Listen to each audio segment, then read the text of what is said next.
Tapi enggak, insya Allah belajar yang mandiri. Pokoknya belajar yang sederhana-sederhana. Istilahnya itu kita wisata ruhani di pondok belakang, kan suasananya menunjang. Insya Allah ya, mohon doanya. Allahumma sholli ala Muhammad. Oh masih sore. Masih sore, nanti jam 10 itu baru ramai maihum itu. Baik Bapak Ibu yang dirahmati Allah, sebelum kita mulai ngaji kita malam hari ini, kita tawasulan bersama, kita berzikir kepada Allah. Wabil khusus malam hari ini juga ada sahibul hajatnya Pak Sugiarto beserta keluarga. Jenengan rawuh kali sinten Pak? Yuk gani derek. Oh, mau mboten sios. Oh, rewang nggih. Jadi Pak Sugiarto ini punya hajat. Ya kan, punya hajat, minta doa, minta kita doakan bersama-sama, doanya para santri ya Le ya, yang yatim-yatim ini doanya mustajab ini. Doakan Pak Sugiarto nanti ya. Karena beliau merayakan hari romantis nih Ustaz. Tasakuran hari jadi.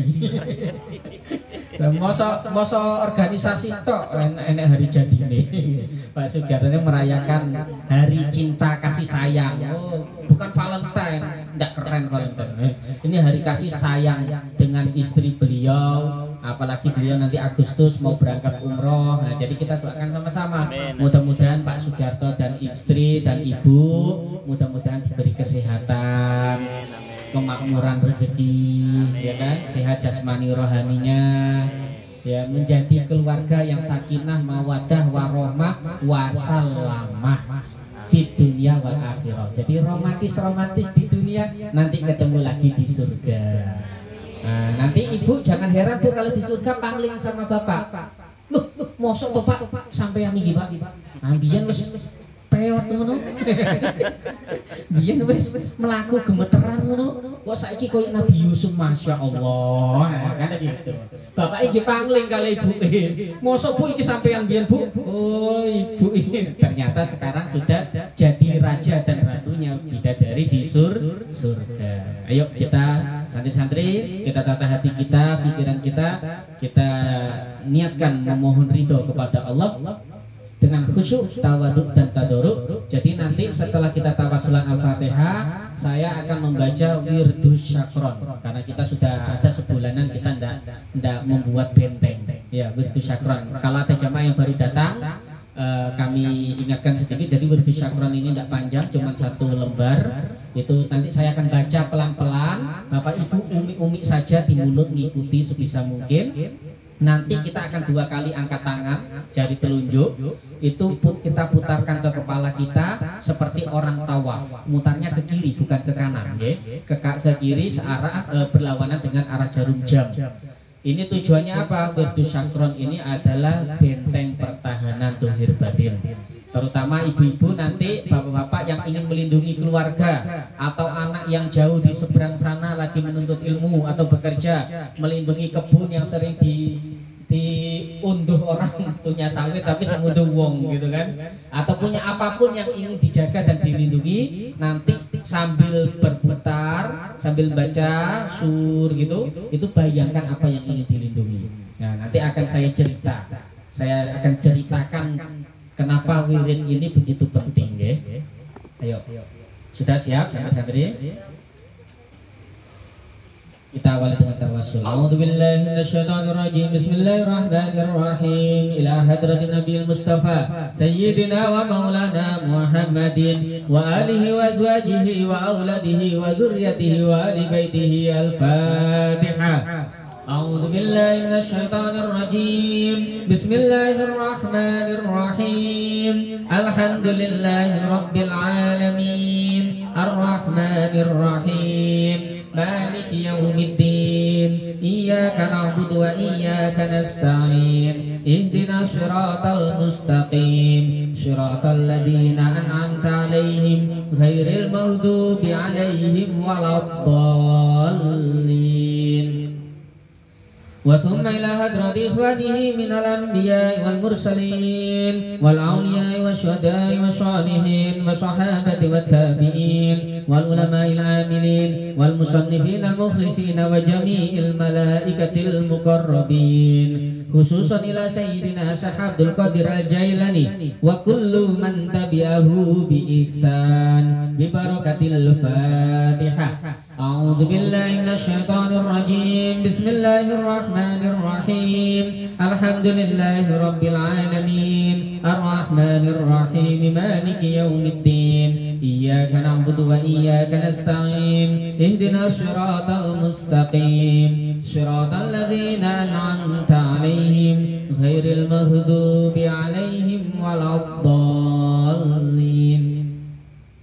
وثم إلى جميع أهل القبور من المسلمين والمسلمات والمؤمنين والمؤمنات من مشارق الأرض إلى مغاربها برها وبحرها خصوصا أبانا وأمهاتنا وجداتنا وجداتنا ومشايخنا ومشايخ مشايخنا وأساتذتنا وخصوصا إلى روحي. Silakan sebut keluarga masing-masing. وخصوصا إلى روحي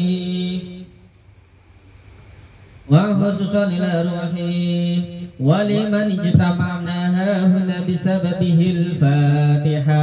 أعوذ بالله من الشيطان الرجيم. بسم الله الرحمن الرحيم. الحمد لله رب العالمين الرحمن الرحيم مالك يوم الدين إياك نعبد وإياك نستعين اهدنا الصراط المستقيم صراط الذين أنعمت عليهم غير المغضوب عليهم ولا الضالين. Al-Fatihah berikutnya untuk seluruh hajatnya Pak Sugiarto sekeluarga. Semoga beliau sekeluarga dijadikan keluarga yang sakinah, mawaddah, warahmah, wasallamah, dikaruniai harta yang halalan, thayyiban, wa mubarakan, dikaruniai anak, cucu, keturunan yang soleh dan soleha, yang taat kepada Allah dan Rasulnya dan berbakti pada kedua orang tuanya. Dan semoga Allah senantiasa melimpahkan kesehatan dan keberkahan kepada beliau sekeluarga, dijauhkan dari bala, mara bahaya dan musibah, dan dimudahkan segala apa yang menjadi hajatnya fid dunya wal akhirah. Dan semoga perjalanan beliau ke tanah suci untuk menunaikan umrah di bulan Agustus dimudahkan oleh Allah bi barakatil Fatihah. أعوذ بالله من الشيطان الرجيم. بسم الله الرحمن الرحيم. الحمد لله رب العالمين الرحمن الرحيم مالك يوم الدين إياك نعبد وإياك نستعين اهدنا الصراط المستقيم صراط الذين أنعمت عليهم غير المغضوب عليهم ولا الضالين. Al-Fatihah yang terakhir untuk kita semua yang hadir di majelis yang penuh kemuliaan malam hari ini. Semoga di akhir bulan Dzulhijjah ini Allah jauhkan kita dari bala, musibah, bencana dan penyakit. Allah limpahkan kita keberkahan umur, keberkahan sehat, keberkahan rezeki. Yang sedang sakit Allah angkat sakitnya, yang sedang kesulitan Allah beri jalan keluar, yang sedang kesempitan Allah lapangkan, yang sedang banyak hutang Allah lunaskan, yang sedang berdagang, bekerja, mencari nafkah Allah limpahkan rizki yang banyak, lagi halal, lagi berkah. Allah karuniai kita anak, cucu, keturunan yang soleh dan solehah, yang ahli Quran, ahli agama, taat kepada Allah dan Rasulnya, serta berbakti pada kedua orang tuanya. Dan semoga Allah senantiasa kabulkan apa saja yang menjadi hajat kita. Sebutkan hajatnya fid dunya wal akhirah. Allah undang kita ke Baitullah, haji dan umrah dengan jalan dan fasilitas yang terbaik. Dan Allah istiqomahkan kita dalam amal soleh sampai husnul khatimah bi barakatil Fatihah. أعوذ بالله من الشيطان الرجيم. بسم الله الرحمن الرحيم. الحمد لله رب العالمين الرحمن الرحيم مالك يوم الدين إياك نعبد وإياك نستعين اهدنا الصراط المستقيم صراط الذين أنعمت عليهم غير المغضوب عليهم ولا الضالين. آمين. Ikuti saya pelan-pelan. A'udzu billahi minasyaitonir rajim. Bismillahirrahmanirrahim. Allahumma shalli ala sayyidina Muhammad wa ala ali sayyidina Muhammad kama shallaita ala sayyidina Ibrahim وعلى آل سيدنا إبراهيم في العالمين إنك حميد مجيد اللهم إني اهتدت بدرب الله طوله ما شاء الله كفله لا إله إلا الله بابه محمد رسول الله صلى الله عليه وسلم شقفه لا حول ولا قوة إلا بالله العلي العظيم أحاط بنا من بسم الله الرحمن الرحيم الحمد لله رب العالمين الرحمن الرحيم مالك يوم الدين إياك نعبد وإياك نستعين اهدنا الصراط المستقيم صراط الذين أنعمت عليهم غير المغضوب عليهم ولا الضالين آمين. Baca dan bayangkan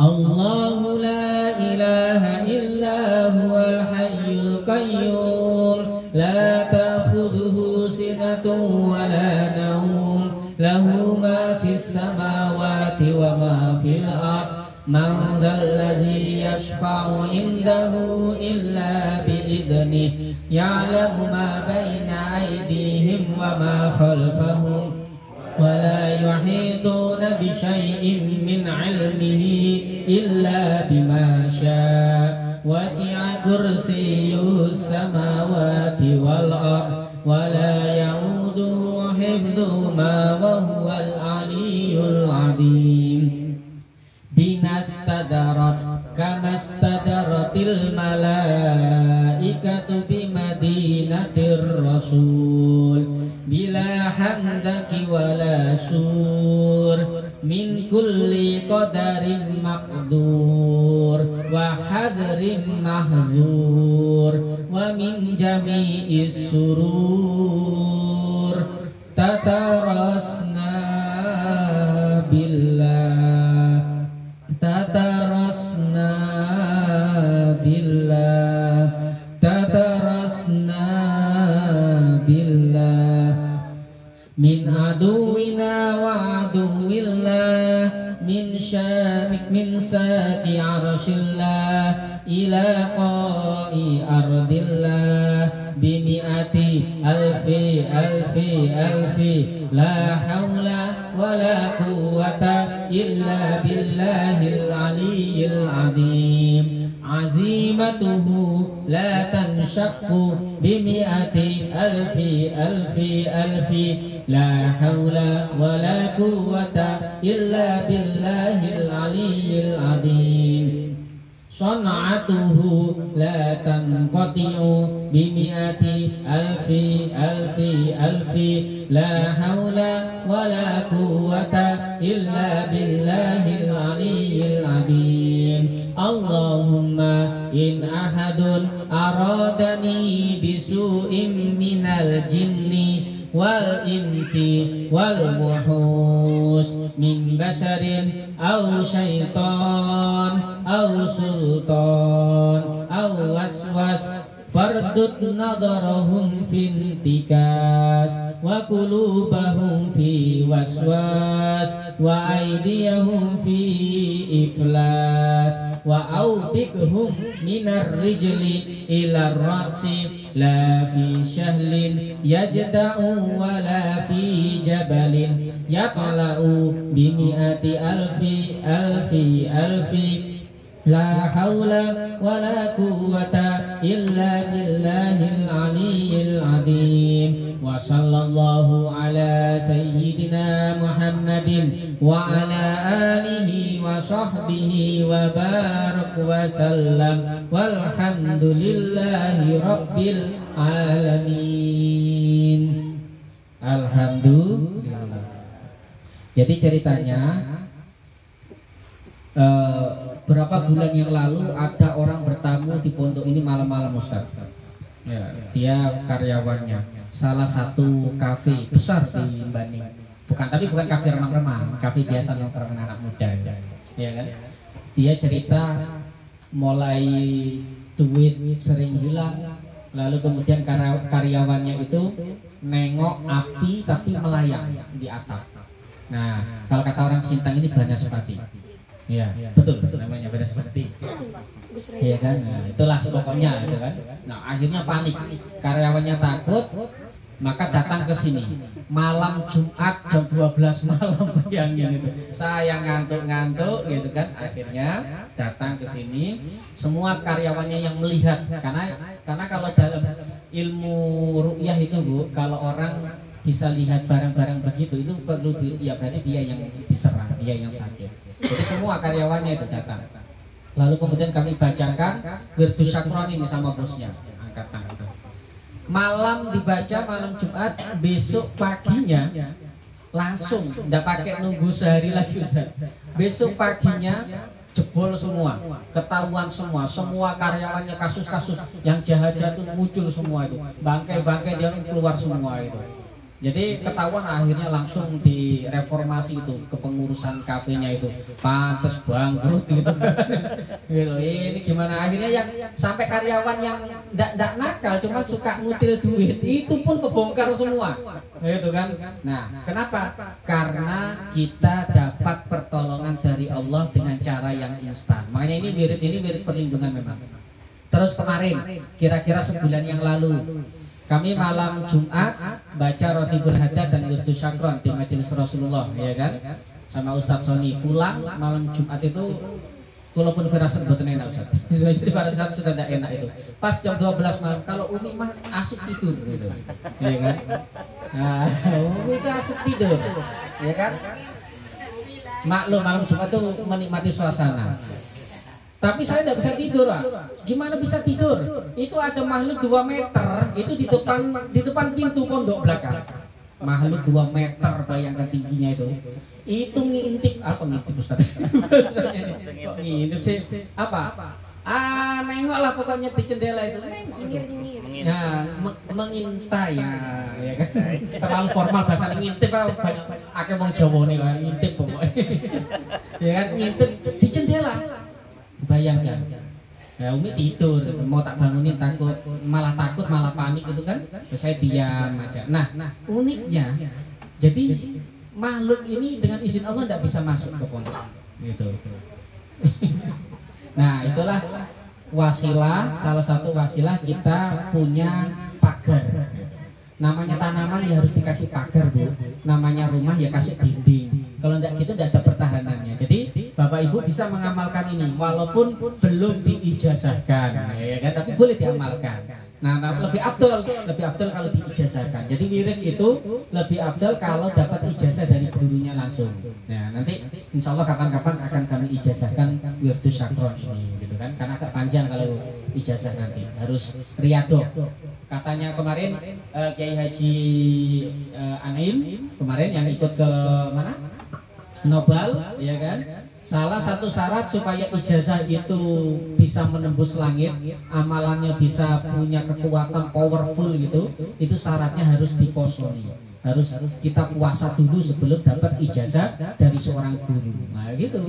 Dulu kami diajarkan begitu. Gitu. Jadi dulu kami waktu masih SD itu suruh puasa itu, itu enggak karu-karuan tuh puasanya sama almarhum kakek kami itu. Tanya itu ada orang tua kami di sini. Puasa terus itu mulai. Sampai dikasih amalan, salah satu amalan kami dulu itu adalah baca wirid yang bunyinya gini. Ya alima ma fis sudur. wahai zat yang mengetahui apa yang dirahasiakan dalam hati. Oh, mantap kan? Keren Ustaz ya?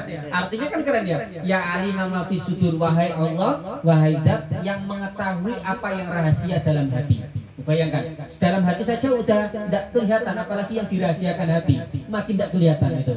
Kenapa? As-sudur gitu. Ya alimah ma fi sudur, akhirnya ya Allah, keluarkanlah kami wahai Allah minat dzulumati ilan nur, dari kegelapan menuju cahaya terang. Nah itu fadilahnya kalau dibaca itu dua, kata almarhum kakek kami dulu itu. Yang pertama, kamu tidak akan tersesat. Kenapa? Karena kalau kamu tersesat sama Allah pasti diselamatkan. Jadi mau ikut aliran apa, ditawari siapa, pokoknya yang tujuannya sesat menyesatkan itu tidak akan bisa. Nanti Allah punya rencana, punya rahasia, pasti keluar, betul. Bahkan mau dijebak orang pun tidak bisa. Kami dulu itu komunitas motor, ya kan dulu di Jawa itu. Komunitas motor besar itu, golongannya artis-artis dengan motor itu. Jadi di situ itu mulai pejabat sampai penjahat ada, gitu kan, geng motornya itu. Namanya kalau touring itu kan identik dengan alkohol. Ya, yang ngerti TM apa topi miring itu kan sekilas kalau dituang di gelas itu seperti teh karena warnanya merah. Kasih es batu udah kelihatan kayak TS. Jadi kadang ada kawan jahil itu. Bro, minum bro, gitu kan? Ya kami tidak tahu, ya kami ambil saja. Tetapi karena hati kita dekat sama Allah, gelas pecah duluan. Nah, gitu. Kenapa? Karena Allah menjaga kita dari kesesatan-kesesatan itu. Makanya santri-santri sudah mulai waktunya zikir, mulai belajar hizib, ya kan? Nah, tapi harus dengan guru. Kalau tidak gitu nanti gila. Kalau banyakkan hizib tapi tidak ada gurunya, nanti gurunya setan. Itu fadilahnya yang pertama, kata almarhum kakek kami. Fadilahnya yang kedua, nah ini yang banyak orang tertarik, Ustaz. Alimah ma fi sudur. Makanya kami kalau ada santri Bu, ada daftar, baru duduk saja, nah ini udah kelihatan gelagatnya. Dulu ada santri pindahan dari pondok lain katanya, ya kan? Mau mondok katanya orang tua tuh, Ustaz, anak saya ini kami pindahkan. Ini kenapa? Karena banyak kasus, dibully terus, dikeroyokin terus di pondok itu. Makanya kami pindahkan dari pondoknya yang lama. Pondokan sebesar selevel Ma'arif. Bayangkan, dibully jadi korban situ gitu. Saya langsung ketawa, Bu.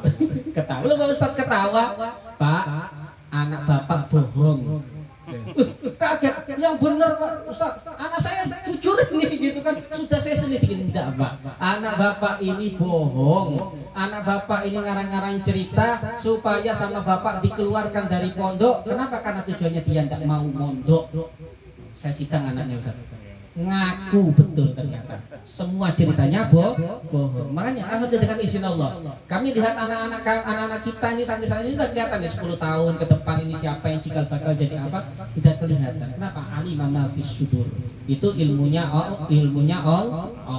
Nah, makanya jadi itu, tapi itu harus dijazahkan. Makanya dalam ilmu hizib, ya, dalam wirid, kalau jangan pernah mengamalkan wirid tanpa ijazah guru, Bu. Kalau nggak kuat jadinya oleng. Bukan pikep aja oleng Ustaz ya, ada truk oleng kan, gitu. Orang pun juga oleng, bahaya. Nanti ngaku-ngaku dapat wahyu dari malaikat Jibril nanti. Karena apa? Karena dikur tiba-tiba turun itu cahaya. Betul. Dulu Syekh Abdul Qadir Al-Jailani ketika dzikir itu tiba-tiba turun cahaya, ya kan? Terus cahayanya ngomong ana rabbukumul a'la. Nah itu, hai Abdul Qadir Al-Jailani, aku ini Tuhanmu. Ustaz, kamu tidak usah sholat, tidak usah dzikir. Apa yang dilakukan Syekh Abdul Qadir Al-Jailani? Karena beliau orang berilmu, ambil sandal, baca ta'awudz, timpung.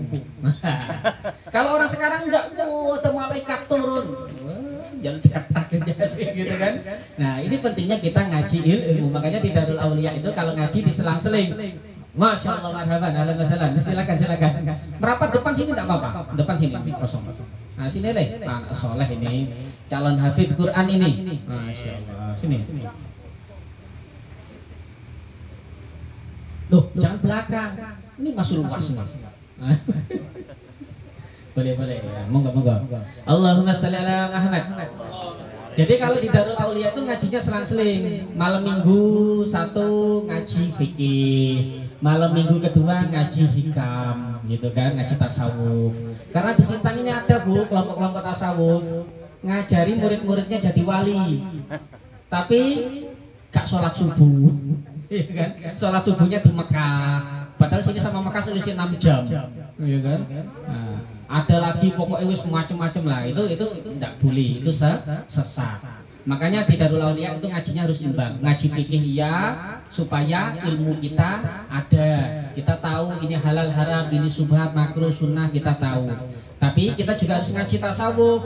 Supaya apa? Supaya hati kita lembut, Pak. Orang itu kata Imam Syafi'i itu kalau ngaji fikih, tidak ngaji tasawuf itu sombong. Ya, hatinya keras. Nyatanya sekarang banyak Bu pengajian-pengajian di luar sana itu ngaji fikih terus. Habis itu selisih dikit bid'ah, selisih dikit syirik, selisih dikit masuk neraka. Orang sholawatan bisa masuk neraka, Bu. Nah, itu luar biasa itu. Nah, tapi sebaliknya orang ngaji tasawuf terus, tidak ngaji fikih jadinya zindik kata Imam Syafi'i. Apa zindik? Ya, orang yang lepas akidahnya, lepas imannya, ahli neraka, zindik itu tersesat dalam pemahaman, ya kan? Kenapa? Itu bentar-bentar sudah jadi wali, ngajinya ngaji jadi wali, gitu. Tetapi sama tetangga perangainya buruk, ngaji pengen jadi wali, tapi jual beli berani curang, ngaji pengen jadi wali, tapi sholat jamaah males. Wali seton kalau kata guru kami, ya kan? Karena wali itu dalam Al-Quran ada dua, Bu.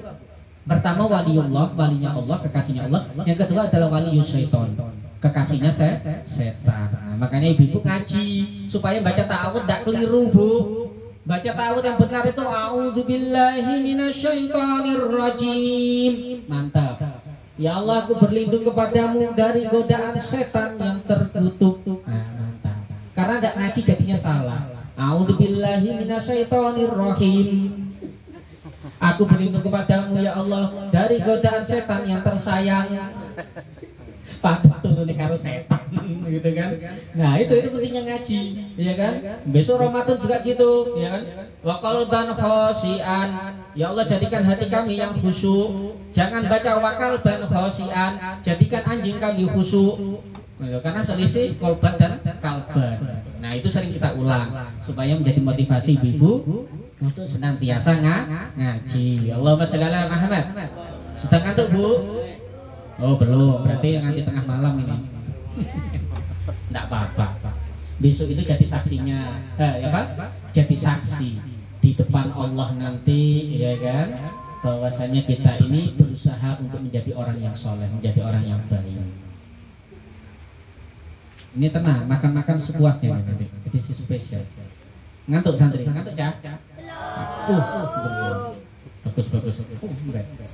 Bismillahirrahmanirrahim. Kita bahas satu pasal dalam kitab Al-Hikam. Kitab Al-Hikam ini karya Syekh Ibnu Athaillah As-Sakandari, ya kan?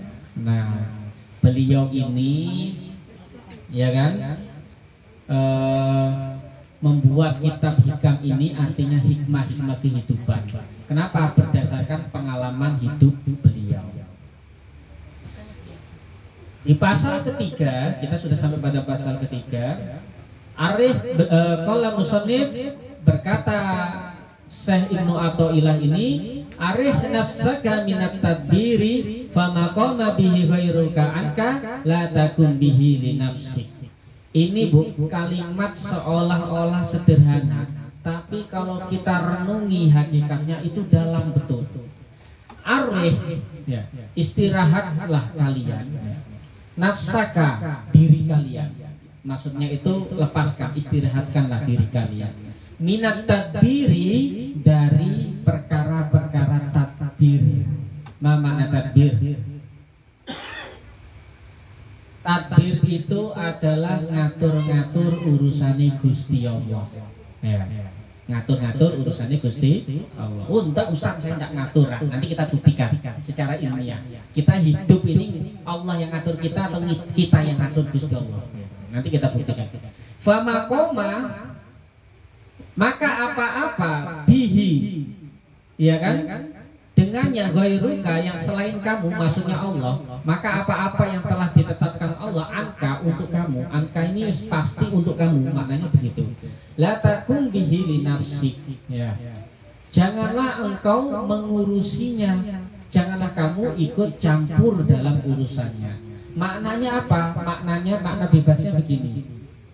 Wahai manusia, istirahatkanlah dirimu dari ngatur-ngatur apa yang sudah ditetapkan Allah bagimu. Karena apa-apa yang sudah ditetapkan Allah bagimu maka pasti terjadi. Tidak mungkin tidak, gitu kan? Termasuk rezeki, termasuk kematian, gitu kan?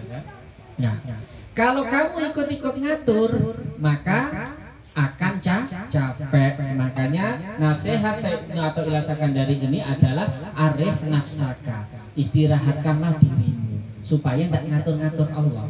Apa itu ngatur-ngatur Allah? Kita tanpa sadar, Bu, kadang kita memang berdoa sama Allah. Lisan kita minta rezeki yang banyak, ya kan? Minta keluarga yang bahagia, minta anak cucu keturunan, minta proyeknya berhasil, minta kesehatan, minta dibebaskan hutang, ya kan? Tetapi tanpa sadar perilaku kita dalam kehidupan sehari-hari ini tidak ridho dengan kodok dan kodarnya Allah. Apa itu? Rukun iman itu ada berapa? Rukun iman ada berapa? 6. Yang pertama iman kepada Allah. Sudah? Yang kedua iman kepada malaikat. Sudah? Yang ketiga iman kepada kitab. Yang keempat iman kepada Nabi dan Rasul. 5 iman kepada hari akhir. Yang keenam iman kepada takdirnya Allah, ya, takdir baik dan takdir buruk. Nah, rukun iman ini yang 1 sampai 5 ya, seolah-olah gampang. Pas nyampe rukun iman yang ke-6, nah ini biasanya ini selalu bergejolak dalam hati kita.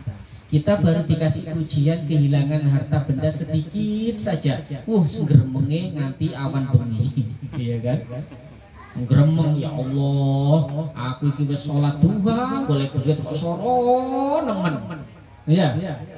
Akhirnya apa?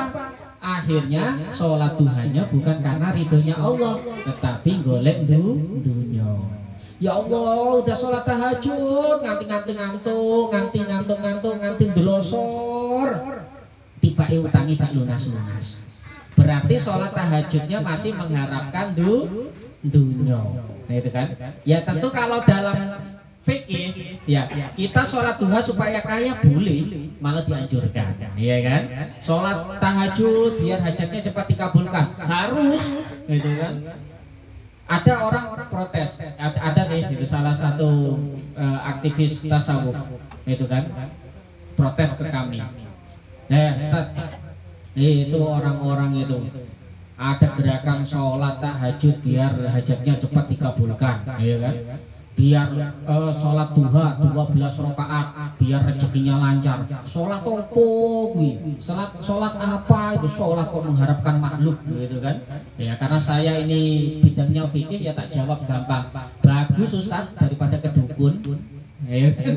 Ya betul Bu, daripada ke dukun. Menti sholat duha 12 rakaat ben sugih, gitu. Menti sholat tahajud biar cepat dikabulkan hajatnya, itu daripada ke dukun. Kenapa? Karena Allah suka dengan hamba-hamba yang banyak meminta loh ya, tidak ngatur-ngatur urusannya Allah. Nah, kita masih terjerumus pada takdir karena kadang kita meminta sak ngature. Jaluk sak ngature Ustaz, kurang apa? Jaluk sak ngature, minta sama ngatur. Ya Allah ya Rabbi, berangkatkanlah kami umroh tahun ini ya Allah ya Rabbi, gitu. Ya itu sudah betul, bagus, ya kan? Habis itu apa? Ustaz, ini kalau ndak punya uang gimana mau bisa umroh Ustaz? Pekerjaan aja ndak ada, kok malah mau nabung? Harta ndak punya kok mau berangkat umroh Ustaz. Nah ini kenapa? Karena kita ngatur seolah-olah umrohnya pakai duit kita. Padahal Allah gampang aja menurunkan rezeki min haitsu la yahtasib, ya kan? Dari arah manapun bisa jadi orang berangkat umroh atau haji bukan dari duit dia, tapi dibayari orang misalkan, kan bisa saja, gitu. Ya, inilah pentingnya kita mengetahui. Jangan-jangan doa kita selama ini itu sifatnya takdir. Makanya hidup kita capek, Pak. Ya kan? Kerja berangkat ke pasar pagi, mari subuh budal, berangkat habis subuh berangkat, pulangnya menjelang maghrib misalkan. Dilalah, qadarullah dagangannya sepi, gremeng ndak Bu? Ya kan? Ngedumel ndak hatinya? Ya kan? Menyesal ndak? Ya Allah, ini sudah susah payah seharian, tidak dapat apa-apa, ini modal pun tidak kembali. Ya Allah, ya kan? Kenapa kita menyesal dalam hati kita? Karena kita yakin rezeki kita dari jualan. Betul, Bu? Kita yakin, aku boleh duit dengan jualan, gitu. Akhirnya ketika jualan ditakdirkan sama Allah tidak laku, akhirnya ngersu loh, kecewa. Padahal penting mana jualan apa takdirnya Allah? Kuat mana? Kuat mana? Pakai teori marketing mana lah, S3 sekalipun marketing itu lebih kuat ahli marketingnya atau takdirnya Allah? Iya kan? Lebih kuat takdirnya Allah karena itu rukun iman kita. Makanya kalau dalam hikam ini, dalam dunia tasawuf, orang yang bekerja niatnya cari rezeki itu dikritik. Ya. Orang yang bekerja niatnya cari rezeki itu dikritik. Ya kan, dalam dunia tasawuf dan hikam ini dikritik sebagai orang apa? Orang bodoh. Kenapa? Kenapa kita mati-matian kerja keras mencari sesuatu yang sudah dipastikan oleh Allah akan jadi milik kita? Ya, apa yang sudah dipastikan sama Allah sebelum kita lahir, Bu? Rizki, jodoh dan mati. Ya kan? Ini sudah dipastikan sama Allah bahkan sebelum kita lahir di muka bumi. Ngapain perkara yang sudah pasti ini kok kita mati-matian nyari? Ya kan? Kalau takdir kita hari ini dapat 10 juta, Bu, biarpun tidur seharian di rumah dapat 10 juta. Dengan sumber cacing, Bu. Ngerti cacing, ya? Cacing mikir enggak belanja ke pasar, kulaan, terus keliling nawari sayur. Tapi cacing itu sekali bertelur ratusan, anaknya banyak. Ya kan? Mentoknya Bude itu. Mikir enggak mentoknya Bude itu buka usaha dagang, ya, buka warung gitu. Tapi bertelur anaknya berapa kemarin? Ya kan? Banyak makhluk-makhluknya Allah yang ditampakkan di depan kita, itu mereka enggak ikhtiar, ya kan? Enggak semati-matian kayak kita kalau nyari rezekinya Allah gitu. Tetapi Allah tunjukkan kuasanya, ya mereka makan, ya mereka minum, ya mereka istirahat gitu kan. Nah, terus Ustaz, untuk apa kita bekerja?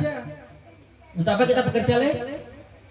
Ayo, ibu-ibu, untuk apa kita bekerja? Untuk mencari kemuliaan. Ya, ingat ibu-ibu ya, bapak ibu, kita berbisnis, kita berdagang, ya, bukan cari rezeki, karena rezeki sudah pasti akan datang dengan izin Allah. Tetapi kita berdagang, berwirausaha, jadi tukang, jadi kuli, nambang emas, apapun pekerjaannya, niatnya mencari kemuliaan. Kenapa begitu? Karena Allah ciptakan kita, ya, sebagai apa? Khalifah. Ya. Allah ciptakan kita sebagai khalifah di muka bumi. Apa itu? Yang ngurusi buminya Allah. Coba kami di Surabaya punya kawan senior. Beberapa jamaah sudah dengar kisah ini, beberapa jamaah belum. Jadi izinkan saya mengulang. Beliau senior kami, seorang ustadz. Ya. Levelnya sudah wali, Bu. Salah satu karomah beliau itu anaknya TK sudah fasih baca Al-Quran, makhraj dan tajwidnya. Bukan lagi belajar alif, fathah, bukan begitu. Sudah fasih betul lisannya. Bahkan abangnya itu murid kami dulu di Jawa. Ngapalin Quran itu sambil main game atau nonton TV atau dengar murotal itu langsung hafal dia. Kami tinggal di Sintang 2 tahun, sekarang udah 15 juz. Bayangkan, masih kecil. Nah, beliau hebatnya lagi, bukan muslim sejak lahir, tetapi mu'alaf. Orang tuanya, keluarganya punya gereja malah, ya kan? Sebelahan gitu kan, gandeng. Nah, beliau seorang ustadz, jualan sandal, Pak. Sandal swallow, ya, beliau jualan sandal, bayangkan. Sandal jepit, dapat sandal sing mewah, ini sandal jepit, gitu kan. Nah, beliau itu saya tahu sendiri. Pernah suatu ketika beliau itu ngaji kan, baca Quran. Terus ada telepon dari pelanggannya, Ustadz, ya, minta tolong kirim barang, saya pesan barang sekian banyak gitu. Saya lupa, anggap aja satu bal itu satu karung gitu kan. Apa yang dijawabkan beliau apa Bu? Kira-kira kalau ibu-ibu lagi baca Al-Baqarah misalkan, A'udzubillahi minasyaitonirrajim, misalkan bunyiin Bismillahirrahmanirrahim, Alif Lam Mim. Oh, WA-nya bunyi. Dalam Bu, apa? Oh, pesan kue 1000. Oh ya, saya berangkat sekarang tak masak. Betul Bu? Betul? Iya, shadaqallahul adzim, langsung begitu. Masih sisa ayat gitu kan. Nah, apalagi yang punya sawit gitu kan, sawit mulai panen, lagi tak darus misalnya ya kan, tiba-tiba telepon, stok sawit banyak enggak? Tak beli 2 kali lipat harganya, langsung shadaqallahul adzim, ayo panen gitu kan.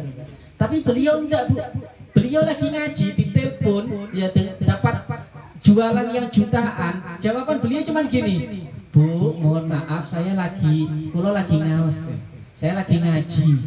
Kalau ibu tidak sabar boleh cari penjual lain. Kalau saya paling besok bisa ngirimnya. Lo bayangkan, kalian jawab enteng banget Ustaz ya. Kira-kira kalau kita paling shadaqallahul adzim langsung tutup, langsung bablas gitu. Lek perlu Al-Qur'ane sik nang ngisor ora diangkat gitu kan. Beliau jawabnya gitu. Saya lagi ngaji. Kalau mau besok, kalau tidak sabar silahkan cari pembeli lain. Lihat bagaimana cara Allah menjamin rezekinya. Yang pesan itu bisa begini, ya sudah Ustadz, tak apa-apa, dan besok pun saya tunggu. Ya Allah, bayangkan, tidak ada sedikit pun hatinya goyah dan takut rezekinya pindah ke orang lain. Nah, ya kan? Tapi janji Allah apa? Betul-betul jadi rezeki dia. Bayangkan. Itu pertama, keyakinan dalam hati. Yang kedua, beliau itu punya amalan. Amalannya sederhana Bu. Salah satu amalannya karena beliau jualan sandal. Saya tanya, Ustaz, kenapa panjenengan sadian sandal gitu? Kenapa Ustaz kok jualan sandal? Mas, kalau manggil saya itu gitu, Mas, saya ini jualan sandal. Kira-kira ibu dijawabnya pinten siapa? Terus pundi Bu? Bagaimana? Bu Win, kenapa kok jualan kue?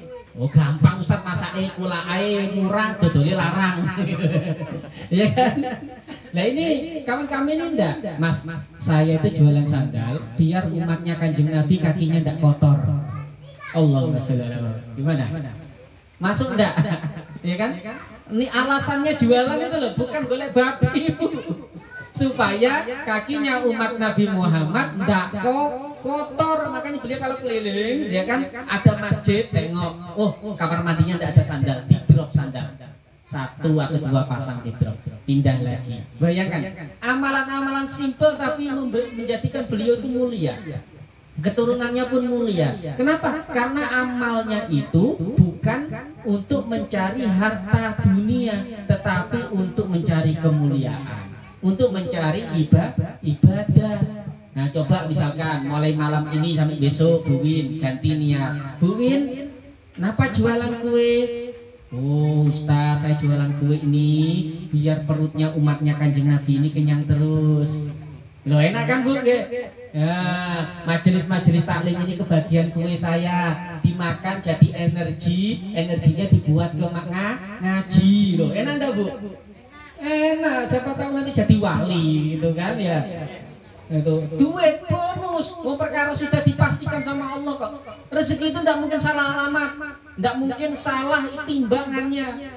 Ngapain kita jualan? Siapa kemarin ibu-ibu yang curhat ini? Ustaz, saya baru jualan sini, besoknya digeser orang. Orang itu boleh menggeser tempat jualan panjenengan, tapi tidak mungkin bisa geser jatah rezeki jenengan. Nah, orangnya apa? Ya kan? Itu harus diyakinkan dalam hati kita supaya kita tidak terjerumus dalam perkara takbir, yaitu ngatur-ngatur urusannya Gusti Allah. Sebenarnya kalau kita pikir-pikir lebih lanjut, banyak perkara-perkara yang Allah ciptakan dalam dunia ini sebenarnya Allah yang ngatur tanpa kita yang ngatur. Contoh, Bapak Ibu punya jantung, Punya Pak? Nah, masih berfungsi kan? Fungsi. Kalau tidak berfungsi ya innalillahi wa inna ilaihi rajiun gitu kan? Ya. Pernah enggak Bapak Ibu bikin program atau menjadwal kapan jantungnya berdetak? Bapak Ibu punya paru-paru. Nah, coba siapa yang mau ngatur jadwalnya? Jam sekian saya bernafas. Jam sekian saya tidak bernafas. Ayo. Bahkan sampai Bapak Ibu panjenengan semua ini ketiduran sekalipun, ketiduran tidak sengaja masih bernafas enggak? Jadi siapa yang ngatur nafasnya itu? Allah. Lah iya, itu sudah tahu. Kenapa kok pas urusan duit ngatur? Ya, lek pas urusan duit ngatur. Itu masalahnya. Ya, alhamdulillah sih. Ini memang ilmu ini kelihatannya ringan, tapi prakteknya ya berat ternyata. Saya tuh berapa kali digoda sama pejabat-pejabat itu, Ustaz bikin proposal lah Ustaz, sekali cair itu 100 juta itu untuk pondok itu. Saya bilang enggak Pak, ini riado hati saya pengen Darul Aulia ini berdiri dan istiqomah di atas pondasi tawakal. Saya tuh pengen kayak gitu. Betul. Makanya kami belum pengen bikin proposal, belum pengen minta ke pemerintah atau ke pejabat, belum pengen minta itu, ya kan? Tapi kalau dikasih ya kami terima karena sedekah kan gitu. Tapi untuk minta kami belum pengen. Kami pengen melatih hati kami sendiri. Kenapa? Guru itu punya konsekuensi, ya kan? Kalau mengajarkan sesuatu maka dia harus mengamalkan. Makanya dulu almarhum kakek kami berwasiat, dadi guru iki ya digugu lan ditiru. Kamu jangan sampai mengajarkan santri-santrimu untuk tawakal, kamu sendiri tidak tawakal. Jangan sampai kamu mengajarkan santri untuk ikhlas, kamu sendiri pendendam. Jangan sampai kamu mengajarkan santri-santrimu untuk sabar, kamu sendiri pemarah. Itu tidak boleh, ya kan? Kenapa? Karena Allah itu ya tidak suka terhadap orang-orang yang mengajarkan ilmu tetapi dia tidak mengamalkannya. Makanya kami belajar santri-santri Darul Aulia ini di kemudian hari harus menjadi kekasih-kekasihnya Allah, ya kan? Nah, riyadhah untuk menjadi kekasihnya Allah itu banyak kan riyadhahnya hati. Itu. Jadi sudah pokoknya tak jalani saja. Ada orang protes nggone elek kok mondok yo wis. Gitu kan? Enggak apa-apa gitu. Yang penting kita tetap belajar tawakal. Makanya ini penting Bu ya. Allahumma shalli ala Muhammad. Banyak perkara-perkara dalam kehidupan kita ini yang sudah diatur oleh Allah. Tetapi karena kita kurang ilmu, kurang sering kumpul dengan orang-orang soleh, kurang sering sowan sama ulama, akhirnya hati kita kayak orang bodoh, kayak hatinya orang bodoh. Betul. Kami kemarin tuh waktu umroh Desember itu ada salah satu jamaah. Biasanya itu melakukan sesuatu itu dengan terencana, Ustaz. Mantap. Setiap melakukan sesuatu apapun dengan terencana dan jelas. Bukan suatu ketika, waktu itu baru nyampe hotel Mekah depan Masjidil Haram. Tasnya sangsut, tasnya tidak tahu, salah alamat di kamar. Dia paniknya, ya Allah, gitu. Udah panik kan, ngomel-ngomel, ada ngosok itu apa? Hatinya mulai panas. Saya bilang, Pak, istighfar. Kenapa? Karena kita di tanah haram. Tanah haram itu tidak boleh. Kita punya sesuatu yang buruk itu tidak boleh. Kenapa? Karena setiap aktivitas dan ucapan kita, bahkan isi pikiran kita itu doa kalau di tanah haram itu. Tas Bapak nanti akan Allah kembalikan ke sini tepat waktu. Tidak bisa Ustaz, saya harus nyari. Kenapa? Karena beliau yakin dengan usahanya akan membuahkan hasil, gitu kan? Akhirnya mondar mandir sana sini tidak dapat, Bu. Tidak dapat dicari. Gimana orang hotelnya puluhan lantai, ribuan manusia itu, ya Allah gitu. Akhirnya dia agak putus asa. Di kamar saya bilang lagi, Pak, ikuti deh nasihat saya. Insya Allah nasihatnya pakai ilmu kok, tidak asal ngablak gitu kan. Bapak duduk baringan di kasur, istighfar sambil bayangkan kopernya, terus dalam hati sambil doa gini, ya Allah mohon antarkan koper hamba. Gitu. Akhirnya karena beliau sudah tidak ada solusi, akhirnya dituruti Ustaz. Terbaring beliau istighfar. Ya Allah, tidak sampai 1 jam kopernya diantar orang. Gitu. Diantar.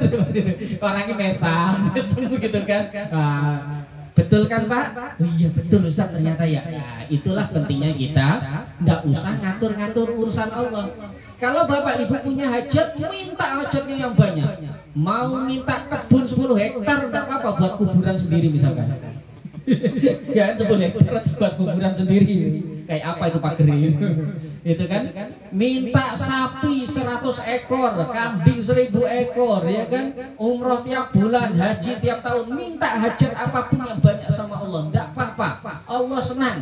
Tapi enggak usah ngatur-ngatur Allah, biar hati kita ini plong, ikhlas, jualan nawa itu, ya Allah aku niat berjualan pagi hari ini untuk mencari kemuliaan, menafkahi keluarga. Menafkahi keluarga itu kemuliaan ya Bu ya, gitu kan.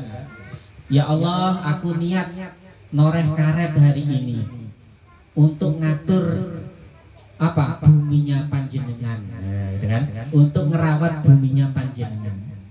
Mas Warto misalnya, ya Allah, saya niat ngarit wedhus pagi ini supaya bumi jenengan ini tidak tumbuh rumput-rumput liar. Karena kan namanya aja khalifah kok ya, ngatur gitu kan. Jangan meremehkan profesi tukang ngarit gitu kan. Betul. Tukang ngarit itu mulia. Karena tidak ada tukang ngarit ya tidak makan sate kambing gitu kan. Nah, jadi semua pekerjaan itu mulia. Kita niatkan untuk mencari ridhonya Allah, sehingga kalau kita hasil kerjanya itu tidak sesuai harapan, kita ringan Bu. Alhamdulillah hari ini laku sekian. Alhamdulillah hari ini laris. Alhamdulillah hari ini ada sisa. Enak.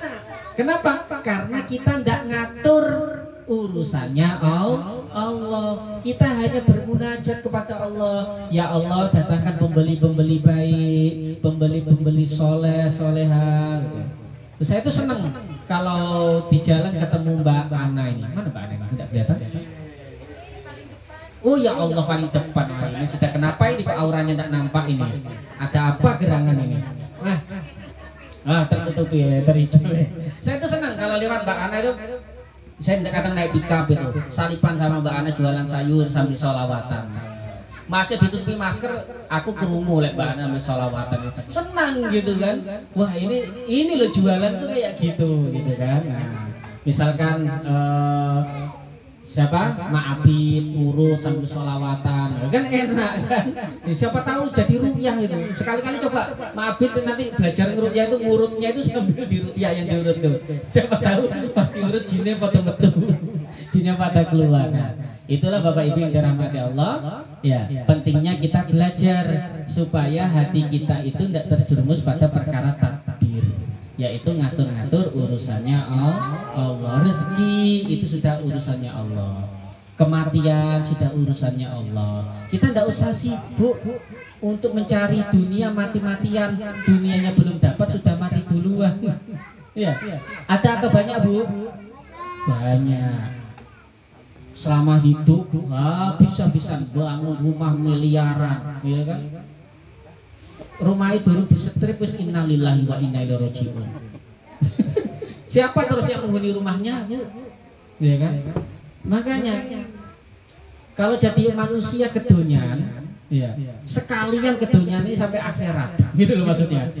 Jadi orang gebu-gebu mencari dunia, sekalian dunianya bawa pulang ke akhirat gitu. Jadi kalau saya itu kasih motivasi zaman, tidak apa-apa, cinta dunia tidak apa-apa. Sekalian cintanya dunianya dibawa sampai akhirat. Nah, gitu. Namanya cinta dunia gitu. Jadi cinta dunia yang benar itu ya cinta dunia yang dunianya sampai dibawa mati. Tapi bukan seperti orang sebelah. Dunianya dibawa mati, maksudnya lek mati dikei jas, dikei kalung, ya kan? Dikasih perhiasan, bukan gitu maksudnya. Ya kita mati ya di lawoni, dikain kafani gitu kan. Tetapi harta kita ini manfaat untuk agama kita, sehingga kita punya motor Punya mobil, mobilnya dibuat berangkat ke pengajian, ya kan?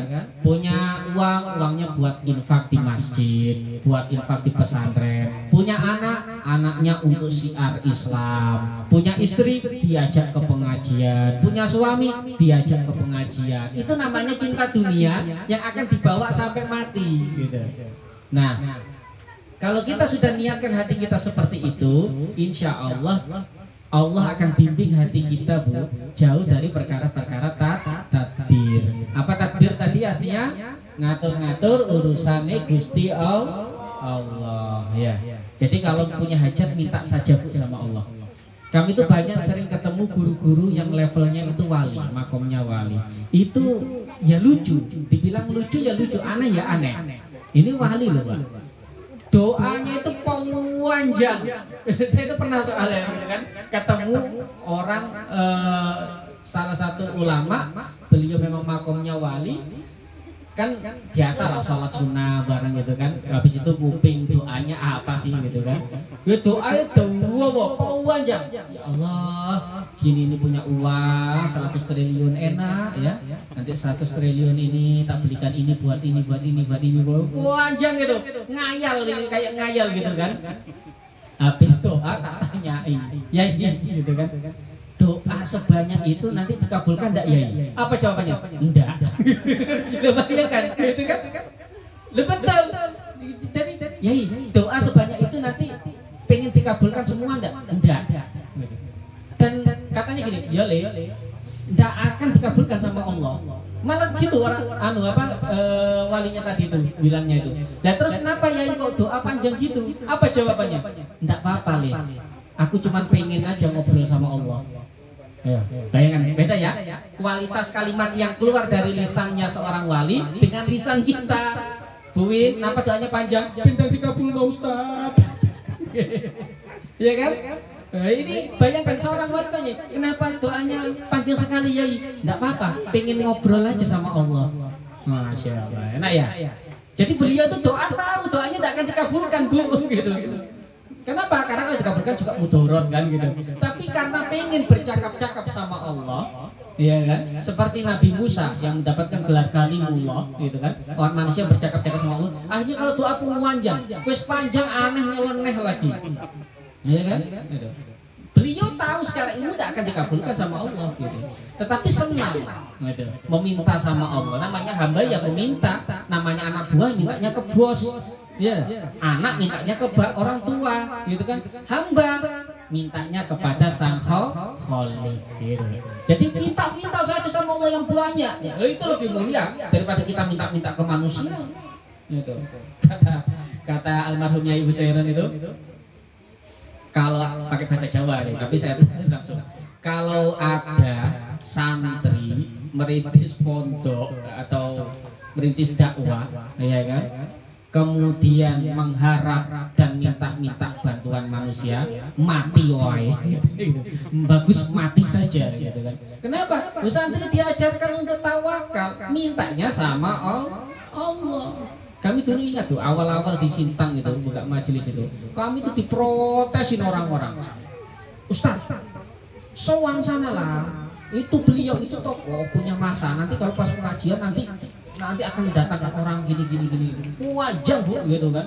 Sampai kami bangun fondasi pondok ini sama santri dikira bangun kandang ayam.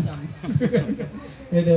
Mana saya bilang gini, Mas mana ada yang mau mondok di tempat begini? Di Sintang ini sudah banyak pondok yang gedung mewah-mewah, bagus-bagus, tapi susah cari santri gitu kan. Apalagi pondok seperti ini dikira kandang ayam gitu. Yang belakang tidak tahu kandang merpati kali karena panggung gitu. Jadi lengkap gitu kan. Gitu. Tapi saya dalam hati yakin, kenapa? Yang yang menciptakan hati manusia siapa? Allah. Yang membimbing hati manusia siapa? Allah. Ya kan? Nah, buktinya Bapak Ibu panjenengan semua ini bisa hadir di Darul Aulia. Kenapa? Karena Allah yang membimbing. Allah bimbing saya, Allah bimbing panjenengan semua. Kita sama-sama dibimbing oleh Allah.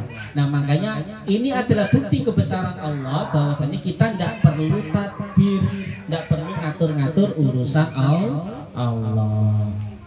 Sampun Bu. Ayo ragu kan? Ya Allah, tidak terasa jam 9:04. Allahumma sholli ala Muhammad. Allah alam bi. Cukup sampai sini dulu ngajinya. Satu pasal tidak apa-apa. Yang penting itu bukan banyaknya ilmu Bu, tapi banyaknya yang diamalkan. Jadi punya ilmu satu langsung diamalkan itu lebih baik daripada punya ilmu 1000 enggak ngamal 12 gitu kan. Allahumma sholli ala Muhammad. Ada pertanyaan sebelum saya tutup? Tim nasi liwet aman? Cukup nggak kira-kira segini? Aman ya. Ada yang tanyakan enggak Bu, Mbak? Ya, mau curhat boleh. Nah, ini mumpung di syuting sama Ustadz Masud ini. Benar nggak ada yang tanyakan? Nah, boleh.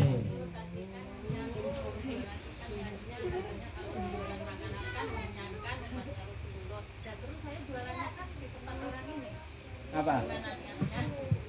Umat Rasulullah itu disepakati oleh guru-guru kita, para ulama-ulama kita itu, umat Rasulullah itu Bu, semua manusia yang lahir setelah Rasulullah sampai kiamat. Tapi ada manusia yang taat, iman sama ingkar, gitu kan. Makanya Rasulullah ngendika ngenten, kullu ummati yadkhulunal jannah. Semua umatku ini pasti masuk surga illa man aba, kecuali yang nggak mau. Nah gitu ya Bu ya. Jadi ini penting ya Bapak Ibu, mau diperhatikan. Ini penting sekali. Kita sangat pandai meremehkan amal orang lain. Kenapa? Karena kita menganggap mereka beda, maka bukan golongan kita. Itulah kenapa kita mudah menjudge orang lain. Ya. Padahal siapa yang menjamin seumur hidup dia kafir, matinya ternyata mukmin? Atau kita lah yang hadir di sini, ada yang berani menjamin matinya mukmin? Tidak ada. Kita hanya bisa minta sama Allah dan berusaha. Tapi kita semua tidak dapat jaminan. Makanya dulu kami sangat diwanti-wanti oleh guru-guru kami. Wasiatnya begini, kalau kamu dakwah ingat kata-kata ini, apa itu? Semua manusia di depanmu adalah umatnya Kanjeng Nabi. Maka perjuangkanlah bagaimana caranya mereka masuk surga sebanyak mungkin. Itu. Inilah bantahan kepada kaum Khawarij. Ya. Yang bentar-bentar kafir, bentar-bentar musyrik, bentar-bentar ya. Kita ini berjuang habis-habisan supaya umatnya Nabi ini banyak yang masuk surga. Jangan pas sudah Islam malah dianggap kafir, malah dianggap murtad. Akhirnya kasihan Rasulullah angkat pedang mempertaruhkan nyawa supaya umatnya masuk surga, ini malah dikeluarkan dari surga.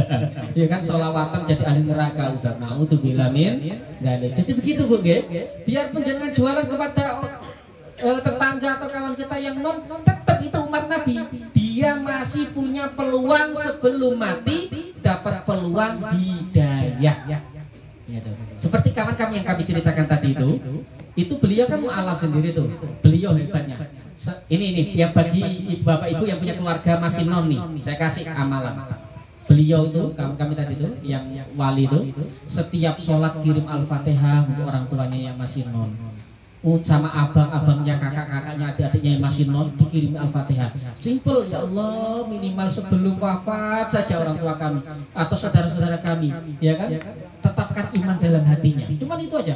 Alhamdulillah, saya sendiri saksinya, pakai mata saya sendiri, karena saya ikut mensolati, ya kan? Mulai bapaknya, ya kan, sampai kakangnya, itu kan, mau meninggal sakaratul maut manggil. Ndang mulih bapaknya itu kan. Setelah pulang, bapak pengen melu sampean. Loh, ya wis Pak, ayo syahadat asyhadu alla ilaha illallah wa asyhadu anna Muhammadar Rasulullah. Meninggal. Bayangkan ya. Enak enggak? Enak betul. Seumur hidup bergelimang dosa, dosanya dihapus, mati Bu. Enak. Makanya jadi Bu, semua ini gitu kan, yang iman, tidak iman, yang taat dan maksiat, semua umatnya Kanjeng Nabi yang harus kita perjuangkan. Lek perlu masak kue sama disolawati, solawati bil qulub misalkan kan. Ya Allah, semoga dengan wasilah dan keberkahan solawat ini, kue ini barokah. Siapapun yang makan jadi kuat dan jadi ahli sholat. Kalau yang makan saudara non menjadi sebab hidayah. Oh, gitu. Mantap kan jualannya? Gitu kan? Insya Allah kalau jualan seperti itu pasti habis. Ya kalau tidak habis taruh santri habis gitu kan. Habis terus alhamdulillah. Jadi gitu ya Bapak Ibu ya. Ibu-ibu juga itu yang profesi laundry. Ya Allah, aku cuci ini bajunya umat Nabi ini. Semoga menjadi wibawa bagi siapapun yang pakai. Wah, mantap kan? Doanya. Siapapun yang pakai bajunya ini biar jadi wibawa. Menjadi semangat untuk datang ke majelis ilmu, menjadi semangat untuk ibadah, menutup auratnya, membawa keharuman bagi tubuhnya. Dan kalau yang pakai non, semoga menjadi sebab hidayah. Gitu akan terus. Semua umatnya Nabi ini didoakan. Makanya kalau kita berdoa, Allahumma arham ummata sayyidina Muhammad. Ya. Semoga Allah menyayangi, senantiasa menyayangi umatnya baginda Nabi Muhammad Sallallahu Alaihi Wasallam. Allahumma sholli ala Muhammad. Ada pertanyaan lagi? Terakhir. Kalau tidak ada tutup. 9:30. Semangat amat tutup. Ini malam minggu ini tasyakuran. Nah, malam minggu besok harus ada tasyakuran lagi. Tidak tahu siapa yang mengajukan diri itu. Iya kan? Nah, gitu. Sudah ada yang tanyakan? Kalau tidak ada tanyakan kita tutup. Kita beristighfar sama-sama kepada Allah. Karena kita berada di majelis yang mulia, majelis yang para malaikat juga berkumpul. Alhamdulillah ini majelis kita itu kalau kita bermajelis itu sudah lumayan lah ini. Biasanya itu kan kalau pengajian pagi itu ada yang sibuk makan, minum, merokok, biasanya kan gitu. Alhamdulillah di pondok kita ini tidak ada. Berarti insya Allah ini adalah orang-orang pilihannya Allah. Kita beristighfar bersama-sama kepada Allah. Ingat fadilah istighfar yang pertama diampuni dosa-dosa kita. Fadilah istighfar yang kedua adalah dimudahkan rezeki kita, dilapangkan rezeki kita. Istighfar yang ketiga, fadilah istighfar yang ketiga adalah obat dan solusi setiap masalah. Itu istighfar. Fadilah istighfar yang keempat adalah Allah mengangkat derajat orang-orang yang senantiasa beristighfar dan anak cucu keturunannya. Dan agung-agung. Makanya kita beristighfar kepada Allah. Semoga Allah ampuni dosa-dosa kita dan Allah angkat derajat kita tinggi di sisinya Allah. Amin ya robbal. Ayo beristighfar sama santri. Astaghfirullah Rabbal baraya. Astaghfirullah minal khataya.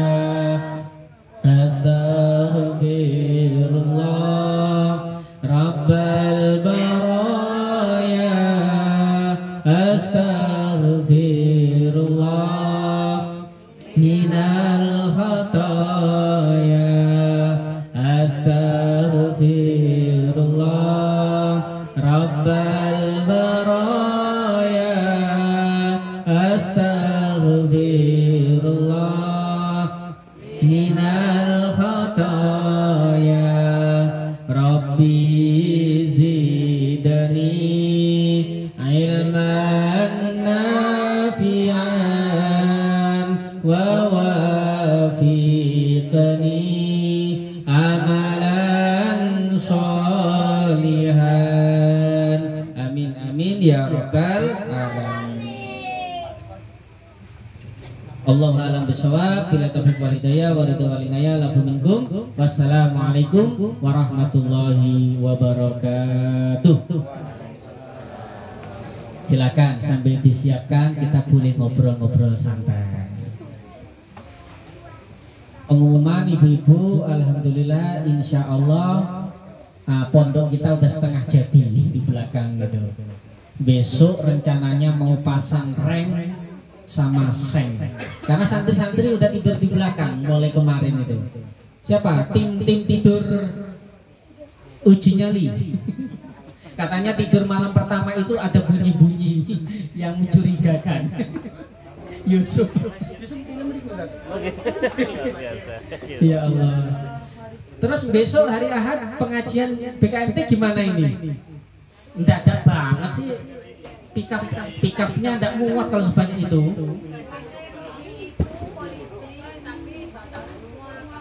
Nah itulah. Jadi gimana ini? Kami cuma ada satu pickup, satu 31 orang. Pickupnya ada lagi enggak? Ada satu. Iya. 31 itu sebenarnya 2 pickup cukup asal mau bersabar. Iya.